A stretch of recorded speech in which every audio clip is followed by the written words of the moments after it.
Mesdames et messieurs, bonsoir. L'invité de l'émission Rencontre de ce soir, Bernard Kouchner, est tellement connu qu'il est au fond assez difficile de le présenter aussi. Me bornerai-je à rappeler quelques jalons essentiels de son action. Bernard Kouchner est médecin, il pratique à l'hôpital Cochin à Paris, il a 45 ans. Il a été l'un des fondateurs de Médecins sans frontières, puis de Médecins du monde. Et ses actions pour les droits de l'homme, ses actions humanitaires, l'ont amené en mission, on peut dire un peu partout dans le monde. Il a commencé au Biafra, il a connu le Vietnam, l'Amérique centrale, le Liban, la Jordanie, j'en passe, et des meilleurs. Actuellement, Bernard Kouchner anime, entre autres choses, le Comité international contre la piraterie, dont nous aurons l'occasion de reparler en cours d'émission.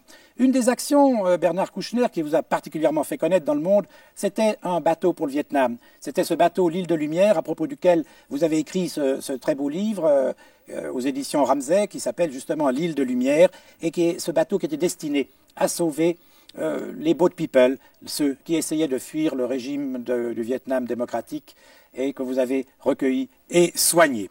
Vous avez également pris souvent la plume comme journaliste dans différentes publications. Et puis je terminerai en disant que vous avez été le lauréat, que vous êtes le lauréat de nombreux prix qui vous ont été décernés en fonction de votre action en faveur des droits de l'homme.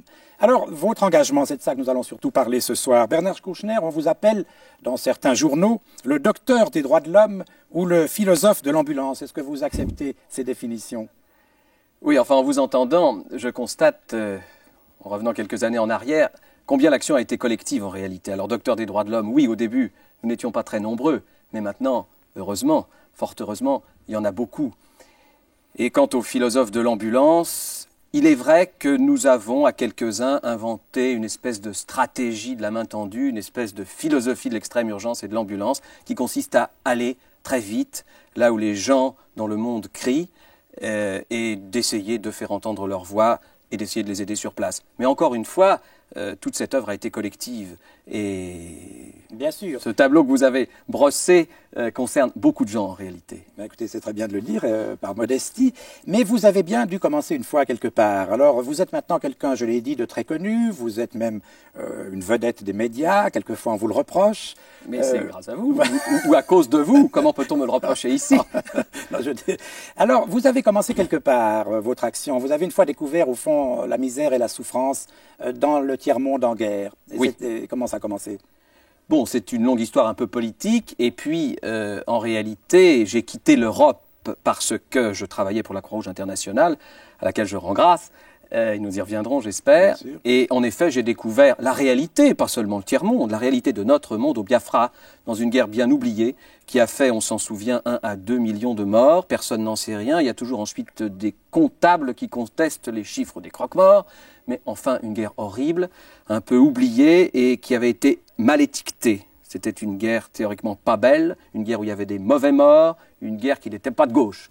Et voilà, nous avons découvert que toutes ces étiquettes ne correspondaient pas à la réalité et que la réalité, c'est que quand on reçoit une bombe sur la tête, et surtout lorsqu'on est un enfant, il n'y a pas d'enfant de droite et d'enfant de gauche, on ne peut pas être défini par la nature de la bombe qu'on reçoit. Et ça, c'était en effet en 68, année importante, oui. Et à mon avis international, et avec la Croix-Rouge internationale. Donc, vous avez commencé comme délégué du CICR, ce qui est tout à votre honneur. Juste une petite parenthèse, une petite réflexion. Le Biafra, ça avait beaucoup secoué l'opinion publique. On en avait beaucoup parlé, les médias s'en étaient beaucoup mêlés. Et puis, quelques années plus tard, un autre drame, le Cambodge, on en parle beaucoup moins. Est-ce que ça vous étonne? Qu'est-ce que vous avez comme réflexion là-dessus? C'est presque un des thèmes de notre rencontre. Il est évident que la première fois, ça choque.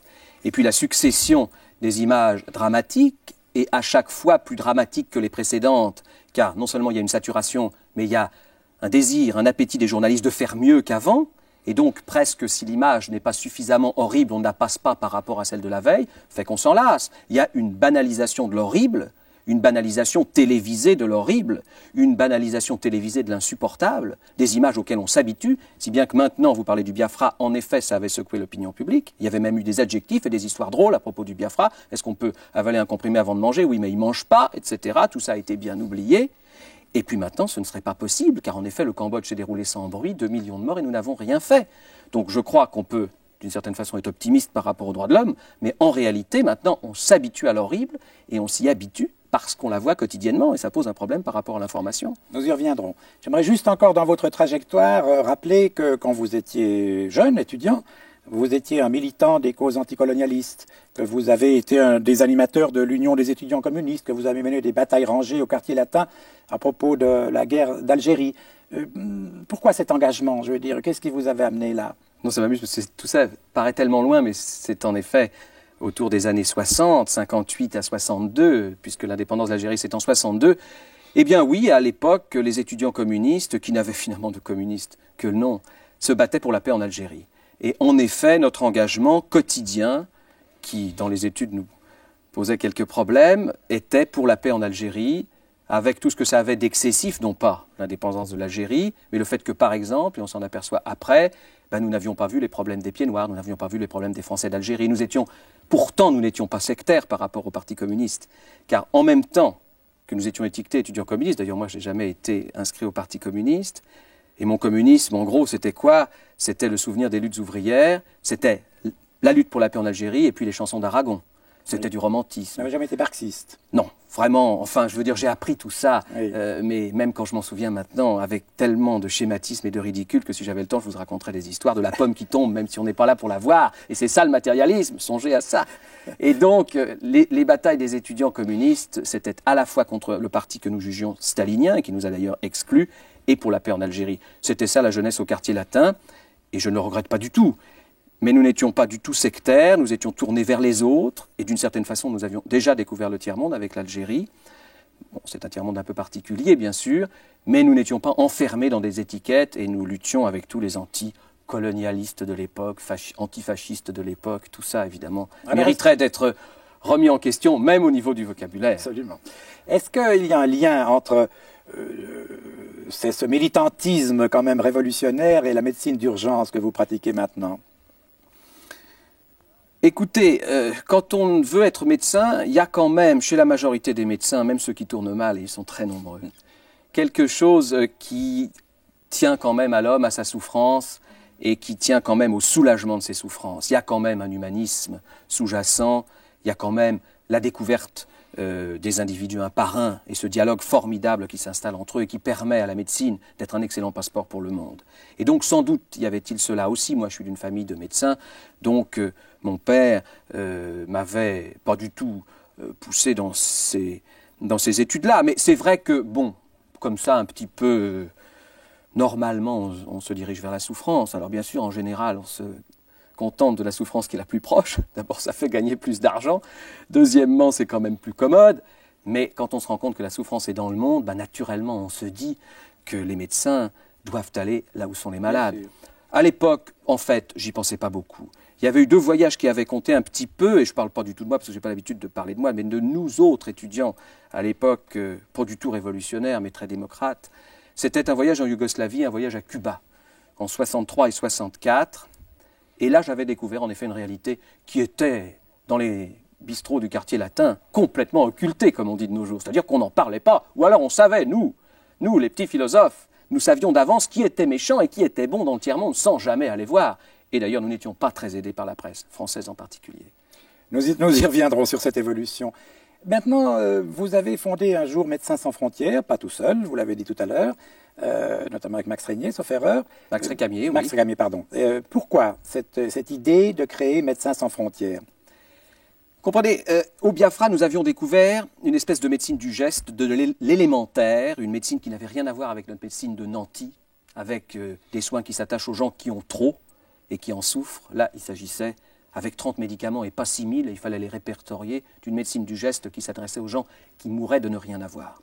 Et nous étions aperçus à l'époque que la Croix-Rouge internationale n'avait pas d'équipe médicale. Ça n'était pas une organisation médicalisée, alors que l'image de la Croix-Rouge est une image médicale dans les yeux du public. Oui. Bien sûr, il y a d'autres actions, et je m'empresse de dire qu'elle a considérablement changé.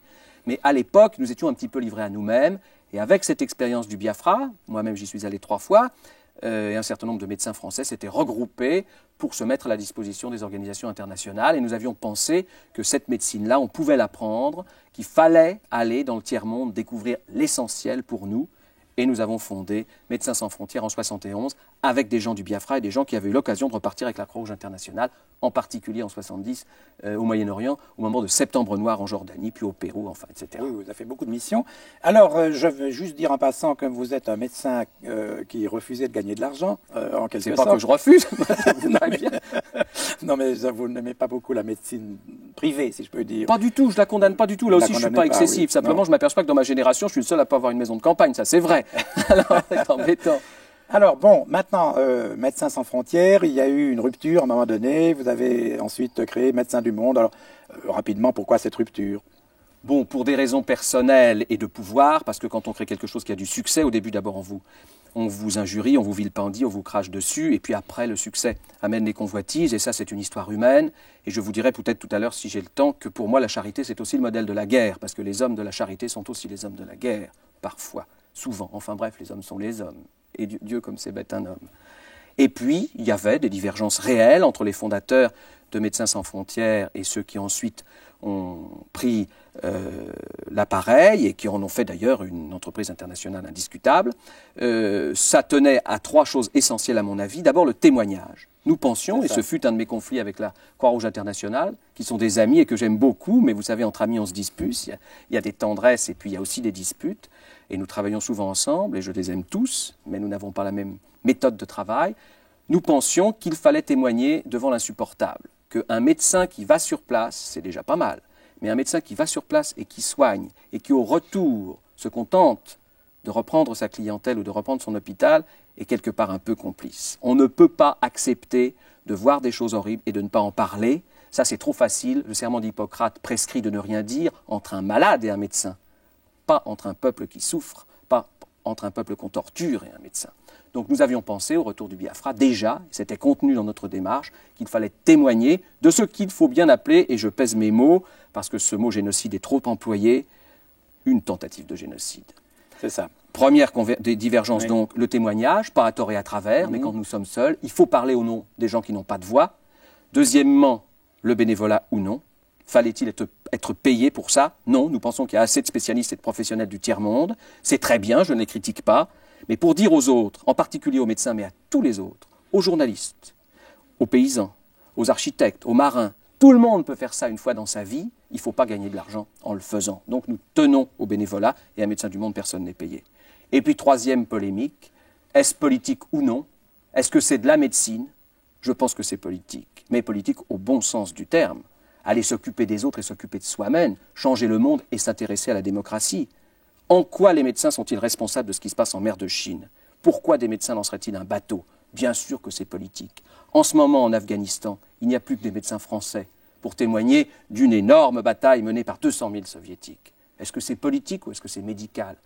Il faut être bien prétentieux pour penser que les médecins vont prendre en charge le monde sur leurs épaules. Donc, quelque part, mais pas au sens politicien, pas au sens partisan, c'est évidemment un peu politique. Alors voilà la querelle entre Médecins sans frontières et Médecins du monde, enfin les fondateurs de Médecins sans frontières, et je leur souhaite bon vent. Je résume les points de votre action principale, qui est 1, d'aller sur place, 2, d'y aller bénévolement, et 3, de témoigner. Ça, lorsque c'est nécessaire. Oui. Témoigner sûrement. Mais vous avez écrit des choses, je vous cite, vous dites quelque part, soigner la victime et désigner le bourreau, découvrir les grands qui l'appuient. Est-ce que c'est ce qu'on appelle le devoir du scandale? Oui, c'est le devoir du scandale. D'abord, c'est le droit, puis le devoir d'intervention. En effet, nous sommes tous responsables de n'être pas intervenus au Cambodge, par exemple, et dans bien d'autres endroits, et de ne rien faire pour l'Afghanistan maintenant. Nous, on a bonne conscience, on fait un petit peu ce qu'on peut à notre petite échelle. En effet, c'est le devoir d'intervention et le devoir de scandale pour faire passer la voix des gens qui n'en ont pas, la voix des gens qui nous demandent de parler pour eux, parce que le scandale, ça marche. Malheureusement, il y a la loi du scandale, la surenchère du scandale. Maintenant, il y aura des sponsors du scandale et des marketing du scandale, parce que ça aussi, ça s'épuise. Il y aura des gens qui seront spécialistes de la... Par exemple, si je me levais maintenant, que je vous donnais une gifle et que je m'en allais, on en parlerait. Et je peux faire ça pour l'Afghanistan ou je ne sais quoi. Voilà, vous comprenez? Bien sûr que ça va s'épuiser. Mais parler lorsqu'on lorsqu'on est le seul témoin d'un peuple et des souffrances de ce peuple, je crois que ça s'impose. Mais alors justement, contrairement à la plupart des autres organisations caritatives internationales qui s'imposent une forme de loi du silence diplomatique, mais enfin, on les comprend, elles doivent être souvent des deux côtés à la fois. Vous n'avez pas ces empêchements, ces retenues, ces réserves. Alors est-ce que cela ne complique pas votre tâche, en quelque sorte? Comment vous êtes reçu quand vous courez en Afghanistan, quand vous allez au Kurdistan, quand vous allez à droite à gauche? Bah, évidemment. D'abord, je dois dire que je comprends très bien que, par exemple, pour la Croix-Rouge internationale, qui est la chose qui nous intéresse ici à Genève, surtout, je comprends très bien qu'on signe un papier disant qu'on ne révélera pas ce qu'on a vu. C'est la garantie de leur travail, de leur efficacité et de leur succès. Et puis, il n'y a pas que la médecine dans la Croix-Rouge internationale, il y a aussi la visite des prisonniers, la protection, etc. Et dès qu'ils le peuvent, ils sont des deux côtés, et c'est bien. Ils en ont les moyens et c'est leur vocation.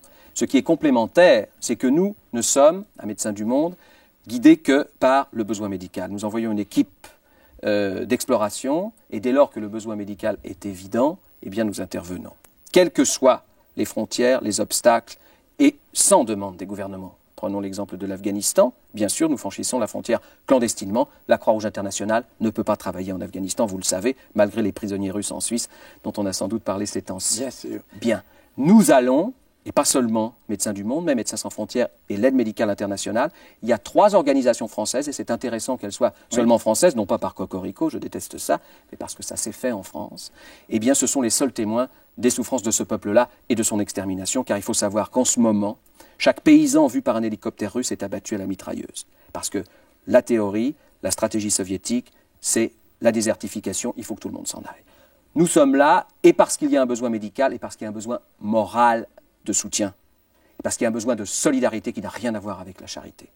Bien sûr, si nous avions demandé la permission, et nous l'avons demandé, on nous aurait répondu non, on ne peut pas passer par Kaboul, nous passons par la frontière. Et c'est vrai pour le Kurdistan, que nous oublions bien entendu, parce que les Kurdes se battent depuis des années et des années, 25 millions d'individus, le plus grand groupe d'individus sans État.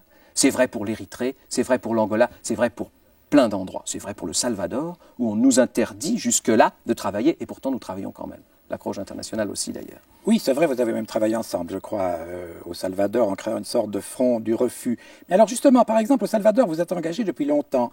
Or, l'un des principes de votre de Médecins du Monde était au fond d'être rapide, d'être plus rapide que les lourdes organisations institutionnelles, et d'être sur place tout de suite, d'agir vite, mais de ne pas prendre en charge, au fond, pendant trop longtemps. Or, il y a des pays comme le Salvador ou l'Érythrée, je crois, où vous êtes depuis plusieurs années. Et oui, vous comprenez, partir c'est facile, enfin quand on trouve des gens pour partir. Partir c'est assez facile quand on est un peu guidé par cette nécessité, cette force, cet idéal que les médecins ont. Et pas seulement les médecins, parce que je n'ai pas dit, mais c'est important qu'à Médecins du Monde, il n'y a pas que des médecins, oui, bien entendu. Seulement revenir c'est difficile. On ne peut pas s'en aller en ayant créé un besoin médical supplémentaire et puis en laissant la place vide. Ça n'est pas possible. Alors au Salvador en particulier, puisque vous en parlez, nous avions fait, après le bateau pour le Vietnam, un coup à droite, un coup à gauche, il faut bien respecter cette triste séparation du monde, un avion pour les réfugiés du Salvador avec les mêmes intellectuels, Aron et Sartre, se serrant encore une fois la main. Bon, c'est symbolique, mais il y avait vraiment tout le monde. Et puis nous avons distribué, avec l'aide de la Croix-Rouge internationale d'ailleurs, qui travaille sur place, mais qui ne peut pas employer ses médecins, qui emploie des médecins salvadoriens, la cargaison de cet avion dans les camps de réfugiés. Et puis nous sommes restés depuis 3 ans. Et puis finalement, nous avons dû acheter un terrain, à mon nom d'ailleurs, ce qui est drôle, parce qu'on ne pouvait même pas créer Médecins du Monde au Salvador. Et sur ce terrain, regrouper des réfugiés que nous avions pris dans un état effroyable dans les autres camps, et ce terrain qui s'appelle la Betania, nous l'avons encore et nous envoyons des équipes médicales. Alors j'espère qu'avec Napoléon Duarte élu, nous allons pouvoir travailler, car jusque-là, ça nous était refusé. Et sachez que c'était refusé par le ministre de la Santé du Salvador, qui théoriquement est un des plus libéraux, et qui a tenu un discours de triste cire, mais de triste médecin, en disant « il n'y a pas de besoins médicaux au Salvador ». D'ailleurs, vous n'avez pas l'équivalence des diplômes américains. Alors quand on sait qu'il y a 500 000 personnes déplacées, qu'on ne peut pas appeler réfugiés, qui sont déplacés, qui couchent par terre autour des églises, et qui meurent et qui sont assassinés par les commandos d'extrême droite, les besoins médicaux existent. Nous avons travaillé quand même, dans la clandestinité, à moitié, car certains membres du gouvernement le savent, et les gens de la guérilla le savent aussi, et nous continuerons de le faire. Mais tout cela, toutes ces équipes médicales qui sont à travers le monde, ça demande beaucoup d'engagement, beaucoup de personnes, beaucoup de médecins qui s'en vont bénévolement pour vous. Vous les trouvez facilement? Oui, moi je crois que c'est très optimiste de voir que par exemple quand on a créé Médecins sans frontières en 71, tout le monde a dit que nous étions des aventuriers au petit pied et des espèces de médecins qui ne pouvaient pas s'installer ou qui n'étaient pas assez qualifiés ou je ne sais quoi.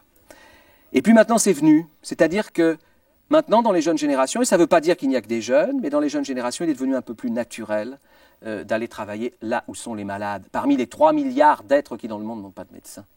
Alors, ça prouve deux choses. D'abord qu'il y a trop de médecins en Occident, ce que vous savez, et en particulier en France. Si on continue à former des médecins, bientôt il y aura un médecin par habitant.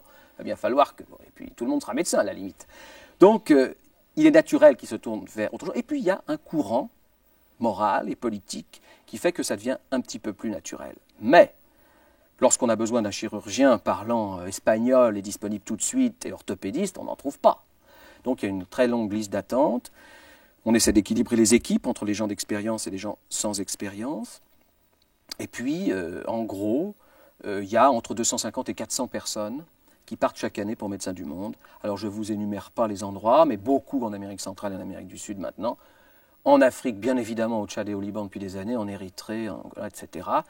En Afghanistan, en Pologne. Et puis en mer de Chine et en Thaïlande. Est-ce que ce sont tous des Français? Puisque ces trois organisations, Médecins sans frontières, Médecins du Monde et la troisième qui s'appelle l'Aide médicale internationale, sont françaises d'origine? Non, ce ne sont pas tous des Français. Il y a des sections. Nous avons une section espagnole, Médecins sans frontières, une section belge. Enfin, moi, je ne parle pas pour eux ici, mais nous avons des amis belges qui sont partis pour nous aussi. Nous avons une section suisse avec notre ami Olivier Tellin ici et Guylaine qui la représente. Et nous avons ici une structure importante dans votre pays. Mais majoritairement, c'est français. Nous avons un groupe américain maintenant qui s'appelle Esculapius Internationalis, ce qui fait sérieux. Et puis, oui, alors je ne sais pas si on a le temps d'en parler, mais moi je crois que c'est français uniquement parce que Médecins sans frontières est né, je reparle encore une fois de Médecins sans frontières et ce sera fini, de la rencontre de deux courants, d'un courant politique et disons un peu gauchiste, ou gauchiste très clairement, pas maoïste, trotskiste, etc. Non, mais d'un courant qui s'était intéressé à la politique et dans la rue, disons extra-parlementaire, et d'un courant chrétien. Voilà, c'est ça, c'est la rencontre de Max Récamier et de moi, si on veut résumer, être un peu prétentieux, qui au Biafra a fait que ce mouvement est né. Et ça n'est pas indifférent de savoir que les gauchistes français traditionnels et historiques, autour de Sartre, de Gespard, de Comte, etc., ont rejoint ce mouvement après une traversée du désert de 6 à 7 ans, et c'est quand même aussi le seul pays en France où le gauchisme n'a pas dégénéré en terrorisme, comme en Italie et en Allemagne. Et je crois que c'est aussi parce qu'ils ont découvert l'humanisme. Très bien. Alors ça, c'est l'action, disons, médicale, mais vous êtes aussi, vous vous occupez aussi d'actions non médicales. Je veux dire, vous dénoncez quand les droits de l'homme sont mis en cause. Et récemment, vous avez été l'un des premiers signataires ou même l'initiateur d'un appel en faveur du physicien soviétique Sakharov. Alors, pourquoi Sakharov tout d'un coup? Pourquoi Sakharov? Parce que, si vous voulez, d'abord, moi, ça me fait une peine folle de penser que cet homme, qui est sans doute un des plus brillants, des plus, j'allais dire attendrissants, c'est tout à fait déraisonnable de ma part, mais un des plus solides, un des phares de l'humanité, soit enfermé comme ça dans un coin de façon aussi dérisoire et lamentable. Alors nous pouvons comme ça, et vous aussi avec la Croix-Rouge internationale, et avec bien d'autres organisations suisses, envoyer des gens dans le tiers-monde, en Afghanistan, où il faut passer en rampant et marcher 15 jours avant de rejoindre l'hôpital sous les bombes, au Kurdistan, en Érythrée, partout. Et puis on ne peut rien faire pour Sakharov, qui est à Gorky, à 400 km de Moscou, et qui est l'homme dans un petit appartement le plus encerclé, mais aussi le plus nombreux et le moins solitaire du monde. Ça me semblait tout à fait nécessaire, d'abord parce que, en effet, c'est un problème médical aussi, parce qu'Elena Bonner, sa femme, et lui, Sakharov, souffrent de troubles cardiaques. Nous avons essayé d'envoyer des médecins là-bas, ils n'ont pas dépassé Moscou. Nous avons essayé de prendre contact avec des cardiologues proches du Parti communiste français, qui se sont vus fermer la porte également.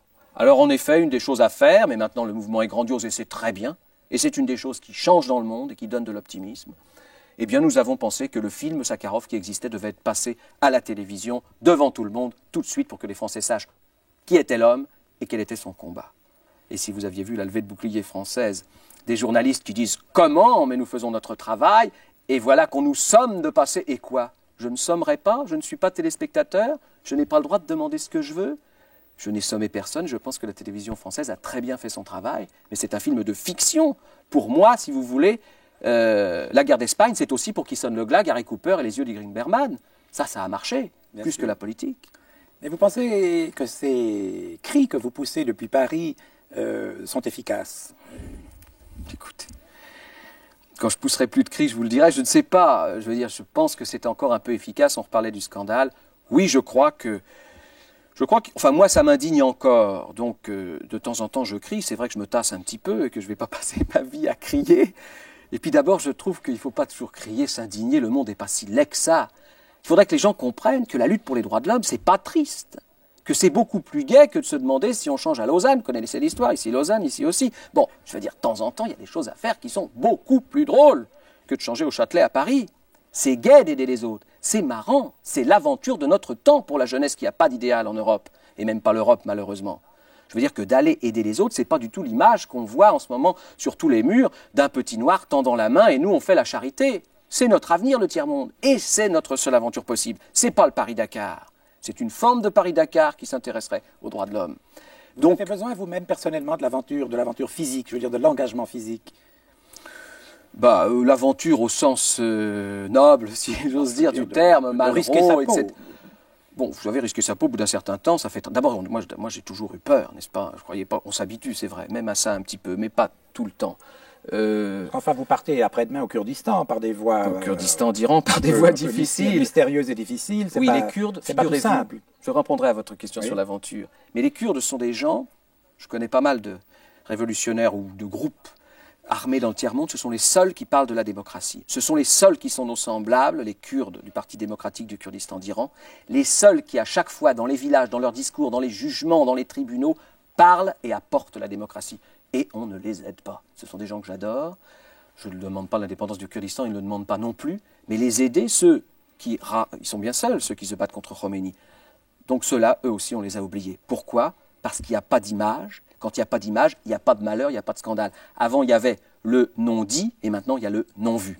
Excusez-moi. Non, mais vous avez tout à fait... Donc, nous y sommes sensibles puisque nous ne pouvons pas projeter les images que nous n'avons pas. Oui, mais je veux dire, écoutez, on ne va pas faire de réclame pour elle, mais nous avons tous entendu les bulletins de la BBC qui, dans le monde entier, résument le malheur. Je veux dire qu'évidemment, on ne va pas tous les soirs à la télévision, et un journal télévisé, c'est rien, c'est 3/4 de page de journal de Genève, n'est-ce pas? C'est rien. Mais on ne va pas faire cette litanie. Mais inventer quelque chose, ne pas mettre en cause les journalistes. Il n'y a pas d'image. Bon, inventons quelque chose entre l'absence, le zéro, les gens qui meurent dans le silence, et puis le scoop sensationnel tous les 6 mois. Nous y reviendrons sur l'importance des médias, justement, dans la lutte pour les droits de l'homme. J'aimerais évoquer rapidement, puisqu'on en est au chapitre Action, vous avez fait l'île de Lumière, vous en avez tiré, je suppose, un bilan, vous avez sauvé pas mal de monde de ces malheureux boat people au large des côtes de Thaïlande ou du Cambodge. Mais enfin, les boat people, ça continue. Alors ça continue, et c'est un exemple encore, on reprend, vous comprenez, il n'y a plus d'image des boat people, donc il n'y a plus de boat people qui fuient. Eh bien, il faut savoir, en effet, nous nous sommes indignés, nous avons fait plusieurs bateaux, l'île de Lumière, bateau pour le Vietnam, 9 mois, la Kuna avec le Comité international contre la piraterie, notre ami Edmond Kayser, et puis le Goélo de Médecins du Monde. Et maintenant, il faut relancer un bateau, et j'espère européen, parce qu'il y a toujours entre 2500 et 3000 boat people par mois qui arrivent. Et comme les départs sont clandestins, et que certains pensent, j'espère que ça n'est pas vrai, que 1 sur 2 se noie, ça veut dire qu'il y a au fond de la mer des centaines de milliers de Vietnamiens. C'est le plus grand exode maritime de tous les temps. Et c'est la plus grande entreprise de piraterie mondiale. Et pourtant la piraterie, une vieille tradition des hommes, n'est-ce pas? Mais celle-là, elle se passe devant nous, et presque avec l'aide des puissances, et en tout cas avec l'assentiment du Haut-Commissariat aux réfugiés. C'est pas qu'ils veulent. Mais le Haut-Commissariat aux réfugiés et les nations riches ont donné des millions de dollars à la Thaïlande pour qu'elle dissuade des pirates d'attaquer 1 à 10 fois chaque bateau, violent, pillant, emmenant dans les bordels de Thaïlande. Pas seulement de Thaïlande, j'accuse pas la Thaïlande seulement. Mais en tout cas, rien n'est efficace et au contraire, ça dissuade les boat people d'aller en Thaïlande et ils vont vers la Malaisie. Alors que faire? Il faut symboliquement, malgré la crise, malgré les réfugiés, malgré les travailleurs émigrés qu'on confond souvent avec les réfugiés politiques en Europe, relancer un autre bateau. Celui-là sera européen. Notre ami Rupert Neudeck, bateau pour le Vietnam, allemand, et nous autres médecins du monde, nous avons déjà un quota, le gouvernement nous aide. Il nous faut de l'argent, il nous faut quelques places. Je demande ici que la Suisse, symboliquement, prenne 10, 20, 30 réfugiés de notre bateau européen et surtout que les gens nous aident car ça coûte très cher. Vous avez besoin d'argent encore pour votre bateau? Vous savez, c'est la seule chose qui coûte cher un bateau. Les entreprises, nous les menons presque sans argent en faisant des appels précis. Nous n'avons pas de frais de fonctionnement. Nous squattérisons notre local et nous avons une demi-secrétaire. Pour ce bateau, il faut beaucoup d'argent. Bon, alors les gens qui voudraient suivre l'appel du docteur Kouchner peuvent verser le rebol au compte de chèque 12 85 10 à Genève, à Médecins du Monde, 12 85 10. Nous ne faisons pas souvent des appels, ce n'est pas l'habitude, docteur, dans les émissions de cette sorte, mais pour vous, exceptionnellement, nous allons le faire. Et si vous n'avez pas retenu ce numéro, nos téléphonistes vous le communiqueront. Je vous remercie. Bien. Ce bateau est un espoir, il n'est pas encore lancé, mais je crois qu'à la fin, il y aura un bateau européen pour témoigner pour essayer de faire un dernier geste en mer de Chine contre cette violation flagrante des droits de l'homme devant les yeux de tous. Pourquoi il n'y a pas de casque bleu de la mer? Il y a eu récemment une initiative très intéressante de la formation d'une armée de casques bleus pour les droits de l'homme. Et bien voilà une des premières applications, seulement malheureusement ça prendra des années à se faire, et nous l'avons fait, les médecins. Pourquoi les médecins? Je vous le demande, c'est l'affaire des marins, c'est l'affaire des assureurs, c'est l'affaire des journalistes. Nous l'avons fait tous ensemble, il faut le refaire une dernière fois, car c'est une honte de penser que là-bas, en ce moment, il y a des bateaux qui chavirent et des bateaux qui sont attaqués par les pirates, et des gens qui sont assassinés pour avoir fui en séparant leurs familles, ce qui était un des espoirs du monde, le Vietnam. Vous avez bon espoir d'arriver à un résultat pratique bientôt avec votre bateau? Je crois qu'à la fin de l'année, avant la fin de l'année, il y aura un bateau européen avec pour la première fois peut-être un pavillon européen en mer de Chine, car figurez-vous que nous sommes aperçus qu'après 20 ans de marché commun, il n'y avait jamais eu deux pays qui, par l'intermédiaire d'organisations privées, se soient mis ensemble pour faire un travail précis sur les droits de l'homme. Il y a la communauté économique européenne qui nous aide parfois, qui donne de l'argent à des groupes nationaux, mais cette idée de l'Europe n'existe pas encore à ce niveau-là dans la pratique. Or, la jeunesse a besoin de ça en plus. Alors, vous avez une autre idée sur la jeunesse et l'Europe dont vous aimeriez parler, je crois. Oui, il faut parler vite parce que... Écoutez, oui, je pense que les organisations non gouvernementales et les organisations de médecins ont bien fait leur travail et c'est parfait, très bien. Je les en félicite, je nous en félicite, bravo, continuons. Et il n'y a pas que des médecins, encore une fois. Il y a des paysans, des architectes, des ingénieurs, il y a tout le monde maintenant. C'est très bien. Une fois dans sa vie, chacun, allez découvrir l'autre, apprendre de lui. Mais j'ai pensé que... on pouvait créer un service civil européen. D'abord pour que les jeunes Européens qui se détestent et qui vont décharger des tomates à la frontière et qui ne connaissent pas l'autre se rencontrent. Deuxièmement, avec les jeunes des pays du tiers-monde. Donc j'ai pensé à faire des ateliers de l'Europe autour d'un service civil européen avec les moyens des corps de défense et des armées, pourquoi ne pas le dire, ce n'est pas tous des colonialistes les armées, d'abord ils se rencontreront, ce sera très bien. Les moyens évidemment de la communauté économique et en liaison étroite avec les pays concernés, c'est-à-dire les pays du Sahel, etc. Je pense qu'il y a une aventure et un idéal à donner à cette jeunesse qui, franchement, le samedi soir, je comprends très bien qu'ils soient un peu désespérés parfois. Bien, Bernard Kouchner, si vous permettez, passons au chapitre qui va résumer tout ce qu'on a dit, enfin de la réflexion plutôt que de l'action. Vous avez écrit quelque part une phrase qui m'a beaucoup troublé et qui peut-être fait preuve d'une certaine désillusion chez vous. Enfin, vous nous l'expliquerez. Vous avez écrit ceci. La règle absolue, c'est d'être aux côtés du plus faible, sans illusion. Tôt ou tard, il reproduira le discours et les méthodes de l'oppresseur. Oui, c'est sinistre à entendre. C'est vrai, je crois. Je crois que les hommes sont comme ça. D'abord, ils adorent la guerre, même si on la combat. Je crois que ce qui compte, c'est en effet le combat. Et même dans le combat pour la paix, je crois que c'est le combat qui intéresse. Je crois que nous sommes tous guidés par l'hormone mâle, même les femmes. Il ne faut pas croire que les femmes sont toutes des pacifistes, ce n'est pas vrai. Et je crois en effet que les minorités, c'est notre seul choix. Nous n'avons pas les moyens de la Croix-Rouge internationale, nous l'avons fait souvent. Au Nicaragua, nous sommes des deux côtés. Au Liban, nous l'avons été aussi. Alors quel est notre choix lorsque nous ne sommes pas appelés? Ce sont les minorités. Défendre toujours les minorités. Ne pas supporter un nouveau génocide, un assassinat des Juifs, un assassinat des Cambodgiens. Non. Mais sans illusion. Nous sommes du côté de ceux qui reçoivent les bombes et pas de ceux qui les lancent. Mais souvent, ça se retourne. Nous avons aidé beaucoup les chiites et les Iraniens qui étaient au Liban. Et vous avez vu ce que ça a donné. Ça a donné Khomeini, ça a donné nos amis, les meilleurs de nos amis, Sadek Ghozabeh, ancien ministre des Affaires étrangères de Khomeini, assassiné, alors que c'était un homme d'un courage formidable qui, au Liban, nous a fait construire des hôpitaux dans des secteurs vraiment très difficiles. Et donc, retournement, par exemple, puisqu'il est mort, on peut en parler, il y avait, dans le sud du Liban, où nous travaillions, nous avions un hôpital bien difficile avec les Palestiniens. À l'époque, c'était très, très, très compliqué. Et il y avait là Mustafa Shomran, qui était un physicien barbu, genre hippie des années 50, qui venait d'ailleurs des États-Unis, qui était iranien. C'était l'homme le plus pacifiste que je connaissais. Et puis il est devenu quoi? Ministre de la guerre de Khomeini. Et il est mort comment? En chargeant à la tête des chars de Khomeini les Kurdes, minorité d'entre les minorités. Alors, il ne faut pas se faire d'illusions. Oui, mais vous avez beaucoup de déceptions comme ça dans votre vie, non? Oui, mais j'ai beaucoup de satisfaction.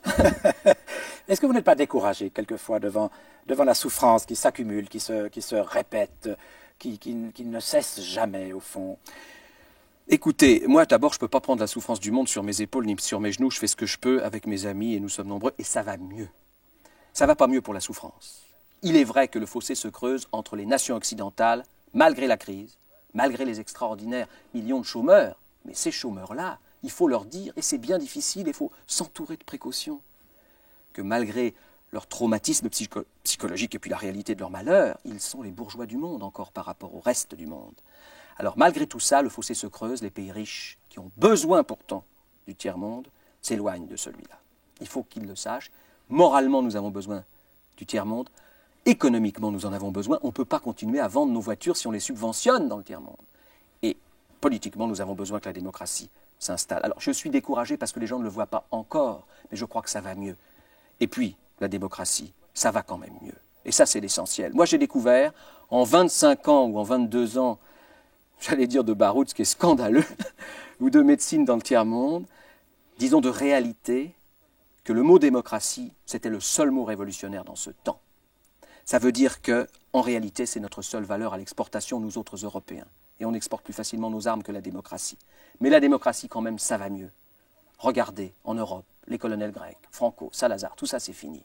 En Argentine, qui aurait dit que des élections amèneraient Alfonsine, un libéral, Et au Salvador. Et au Salvador, malgré les difficultés, malgré le déroulement, pas si mauvais que ça d'ailleurs, mais imparfait. Voter, c'est toujours mieux. Napoléon Duarte, je le connais bien, c'est pas un assassin. Guillermo Ungo, le chef du Front Farabundo Martí, je le connais aussi. Ils se connaissent très bien, ils ont été très souvent ensemble. Ça ira mieux, ça va mieux dans le monde. Au Chili, ça changera. Malheureusement, ce qui va mal, c'est de l'autre côté. On sort, en effet, souvent des dictatures de droite, et pour le moment, on ne sort pas des dictatures de gauche. Sûr. Et là, je trouve, excusez-moi d'être un peu insistant, mais tellement scandaleux que la démocratie attende toujours si tard, qu'il n'y ait pas d'offensive de la démocratie, nous sommes toujours défensifs. C'est-à-dire qu'on va s'étonner ensuite, ayant soutenu la mauvaise politique américaine au Nicaragua, ou la mauvaise politique sous-tendant des dictatures en Amérique latine, que les gens se rebellent et prennent Cuba pour modèle, mais Cuba... Je sais bien qu'au niveau des droits de l'homme, je connais Cuba, c'est scandaleux, on ne parle même pas des prisonniers cubains. Ça reste encore un phare pour les démocrates de ce monde et pour les révolutionnaires. S'ils connaissaient la réalité, ce serait scandaleux. Mais les paysans d'Amérique latine, comment leur dire que la démocratie, c'est les États-Unis avec cette politique? Puisqu'il n'y avait pas d'offensive de la démocratie, puisque pour renverser les dictatures, il fallait être un révolutionnaire de gauche et pro-cubain. Et c'est encore vrai pour le Guatemala, où nous travaillons et nous sommes seuls. Mais vous n'avez pas l'impression que lorsque une démocratie se remet en place, non, vous avez cité l'Argentine, on peut citer le Salvador probablement, que nous autres Européens, non pas vous, mais je veux dire les responsables de nos États, les oublient un peu, ne leur tendent pas la main secourable nécessaire. Oui, c'est vrai, les oublie un peu, mais regardez encore, nous revenons à la presse que j'aime. Vous avez dit que j'étais journaliste, c'est vrai, je suis journaliste. Et donc, si je les attaque, c'est encore une fois comme la Croix-Rouge internationale que je n'ai pas attaqué ce soir, comme des amis, comme des frères. Il est vrai que ce qui intéresse, c'est quand même les folles de mai qui tournent sur la place. Et dès qu'elles ont cessé de tourner, les folles de mai, il n'y a plus de place en Argentine. Et M. Alfonsine, il est bien tout seul maintenant, et personne ne l'aide. Et nous avons en effet essayé, dans la province de Salta, d'aider nos amis là-bas. Mais ce qui intéresse, c'est le spectaculaire. J'allais dire, c'est le meurtre et le scandale. Mais c'est vrai. Vous savez très bien que quand ça va bien dans un pays, eh ben, on n'en parle plus. Alors là, ce n'est pas seulement le rôle des défenseurs des droits de l'homme, des médecins, des comptables et de tout ce qu'on veut, c'est aussi le rôle de la presse. Il faut qu'on invente quelque chose qui ne soit pas ennuyeux à dire quand les gens vont bien. Enfin, quand les gens vont bien, ou quand il y a un espoir, quand il y a quelque chose à faire de leur côté, pas seulement... Et c'est vrai que, par exemple, les caméramans et les photographes sont des gens admirables qui prennent de plus en plus de risques dans les guerres. En ce moment, la guerre du Golfe, dont on ne parle pas, armes chimiques, dont la Croix-Rouge internationale s'est si bien occupée, etc. Les risques sont considérables pour amener une image plus saignante que la précédente, comme ça a été vrai pour Beyrouth et la guerre du Liban, la dernière. Alors, non seulement ces gens prennent des risques considérables, mais en plus, dès qu'il n'y a pas ce spectaculaire, ce saignant, ce morbide, il n'y a plus rien. C'est pas possible, ça. Donc vous attachez une grande importance à ce qu'on appelle les médias agitent la sonnette et secouent les consciences. Mais est-ce que vous n'avez pas l'impression que l'homme individuellement, pas vous qui êtes un actif, qui êtes dans une organisation, Mais l'homme tout seul, il a un sentiment d'impuissance devant ce déferlement de violence, de cynisme dans le monde. Est-ce que vous pensez que l'homme qui n'est pas rattaché à une organisation particulière peut agir, peut faire quelque chose, peut témoigner lui-même? Je le comprends, cet homme, hein, faut dire. Alors évidemment, vous avez raison, mais ça c'est la tentation de la chaleur des partis, du confort partisan, on s'épaule, on va à la réunion de cellules, ou pas de cellules seulement, etc. Bien sûr, le combat pour les droits de l'homme est un combat solitaire et difficile, où il faut s'attendre d'abord à voir les portes se fermer, à être désigné du doigt parce que je parle ce soir à la télévision, et pourtant vous avez remarqué que je n'ai pas parlé de moi, mais on me reprochera d'avoir fait, encore une fois, la petite vedette. Il faut s'attendre à ça, à voir que les politiques vous considèrent comme un avatar de l'humanisme chrétien ou pas, que c'est une part consentie par les gens sérieux que les activités humanitaires. Il faut s'attendre à être seul, longuement, et avoir peu de satisfaction. Il faut s'attendre, en tout cas, certainement pas à la reconnaissance des gens avec lesquels on a travaillé. Mais quand ça vient, quel plaisir! Pas la reconnaissance, mais la fraternité qui vient, pas des combats partagés, mais de quelque chose qu'on construit ensemble. Et vraiment dans le tiers-monde, il y a des gens qui sont terriblement proches de nous, beaucoup plus qu'on le croit. Et si les gens voyageaient un peu, et c'est mon idée européenne, j'espère que la France la proposera, aller rencontrer les Noirs d'Afrique, aller rencontrer les gens d'Amérique centrale, ils sont beaucoup plus proches de nous qu'on le croit, en réalité. Ça, c'est la vraie récompense, de les connaître en réalité. Vous avez l'air plutôt optimiste, je veux dire, sur l'avenir du monde. Nous en avons parlé l'autre jour ensemble. Comment vous voyez l'avenir, le développement des droits de l'homme? On a l'impression que les droits de l'homme sont tous les jours plus violés dans le monde. Oui, c'est la banalisation, c'est sûr. À la fois, il y a un très terrible danger, c'est que les gens s'en détournent en disant, bon, il y a des violations des droits de l'homme, mais il y a la Croix-Rouge, ou il y a Médecins du Monde, ou il y a Amnesty International, etc. Donc, il y a des spécialistes qui s'en occupent. Or, c'est l'affaire de tous. C'est pourquoi je pense qu'il ne faut pas gagner un sou dans cette affaire, et je pense qu'il faut être toujours volontaire.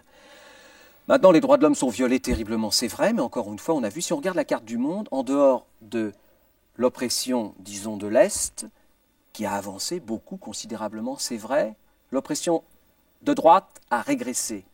Et puis si on regarde de près, Angola, Mozambique, Érythrée, ce sont des faillites des systèmes totalitaires. De l'Est, ce sont des faillites du système marxiste. Ça mettra très longtemps. Mais les gens, je pense, s'en libéreront. Alors, si on prend comme ça un instantané, avec tout ce qui se passe en ce moment et dont on ne parle pas, qui meurt en Érythrée, qui meurt dans le Golfe, qui en Afghanistan, etc., au Salvador, au Guatemala, nous serions désespérés. Mais en réalité, je crois que dans les consciences, ça va un peu mieux. Vous savez, il y a 20 ans, les droits de l'homme, c'était une part consentie à quelques boy scouts. C'était certainement pas l'attention attirée par les politiques du monde. Et puis maintenant, et pour ce bateau Île de Lumière, dont j'espère que maintenant on va en refaire un, et ce sera peut-être l'Île de Lumière, et grâce à l'aide que les Suisses vont nous apporter, ça va partir vite. Et bien ce bateau-là, au début, il a été rejeté par tout le monde. On nous a accusés d'être des provocateurs. Ma propre organisation, Médecins sans frontières, nous a craché dessus. Et puis après, tout le monde est venu avec le succès. Il y a eu un avion du Parti socialiste, un avion de Chirac. C'était le bateau de la France.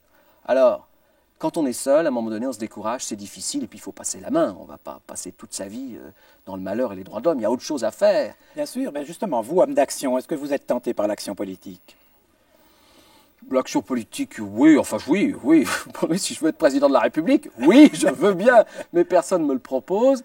On m'a proposé de faire partie d'une liste européenne, et je pense que l'Europe est notre avenir, enfin en particulier, l'Europe et le tiers-monde, ensemble. Ce sont des gens gentils qui n'ont pas séparé la France en gauche et droite, ce qui devient tellement ridicule. Quand j'ai vu l'autre fois, pardon de parler ici en territoire étranger, on ne doit pas parler de la politique française, mais j'ai vu Simone Veil que je connais et Lionel Jospin que je connais. Quelle comédie ils se sont joués, alors qu'ils sont tellement plus semblables qu'on ne le croit. S'ils avaient vraiment parlé des vrais problèmes, ça aurait été formidable. Oui. Il y a une façon de faire de la politique qui ne sépare pas gauche et droite et qui soit un petit peu axée sur le réel et sur les soucis de la France et de l'Europe. Je crois que j'en fais tous les jours en proposant cette idée européenne et en parlant du tiers-monde. Et en dehors de ça, retourner dans un parti où je ne suis jamais allé d'ailleurs, pour le moment, non. Il faudrait me payer très cher. Est-ce que vous êtes toujours persuadé que le devoir d'assistance, au fond, prime tout et que c'est une façon de croire à la morale et à la justice? Oui, je pense que ça n'est pas suffisant. Je crois qu'il faut prendre conscience que le devoir d'assistance appelle une réflexion politique, véritablement. Mais ne pas aller prêter secours aux gens qui meurent, c'est dénoncer en France en Suisse aussi j'imagine, et puis c'est condamné, n'est-ce pas, par les tribunaux. Or, tous les jours dans le monde, il y a des génocides qui sont... Le mot est stupide, je n'emploie pas ce mot, il y a des massacres. Génocide, c'est autre chose, c'est historiquement situé. Mais il y a des massacres dont nous sommes témoins, et nous ne faisons rien, au contraire, nous vendons nos armes. Alors je comprends bien qu'il faut faire fonctionner les arsenaux dans ce pays comme dans le mien, mais ça aussi c'est de l'assistance à personne en danger de mort. Et un jour, ces armes, elles se retourneront contre nous. Monsieur Kadhafi, déjà, menace la France, au Tchad, avec ses propres armes. Et puis il faut bien savoir quelque chose, c'est que ces conflits nord-sud, ces conflits du tiers-monde, que j'appelle les guerres cachées, ce sont des vraies guerres qui se déroulent maintenant. Et on n'a pas le droit de dire « le monde est en paix » quand il y a ces guerres. Il y a toujours une phrase formidable dans la presse, c'est « qui risque de menacer la paix du monde ». Mais écoutez, en ce moment, Iran-Irak, ça fait des centaines de milliers de morts. Eh bien, celles-là, toutes ces guerres cachées, ces guerres exotiques, comme ça, des guerres de tribus, on dirait, quand on était un peu raciste, eh bien, ces guerres-là, elles confrontent à chaque fois, et malheureusement, l'Est et l'Ouest. Et je crois que dans tout ça, il y a une seule voie, c'est la démocratie. Encore une fois, pardon de me répéter, je crois que c'est le seul concept révolutionnaire qui demeure. Bernard Kouchner, merci de cette conclusion. Merci de nous avoir consacré cette soirée, de nous avoir fait partager vos convictions profondes, si fortes, qui emportent notre adhésion. Et je pense que dans le public suisse, une grande partie des gens vous suivent et vous comprennent. Merci. Merci. Mardi prochain, rencontre recevra un autre invité, ce sera Guy Ackermann, qui recevra ici même la philosophe genevoise Jeanne Hersch. Merci de nous avoir suivis et bonne soirée.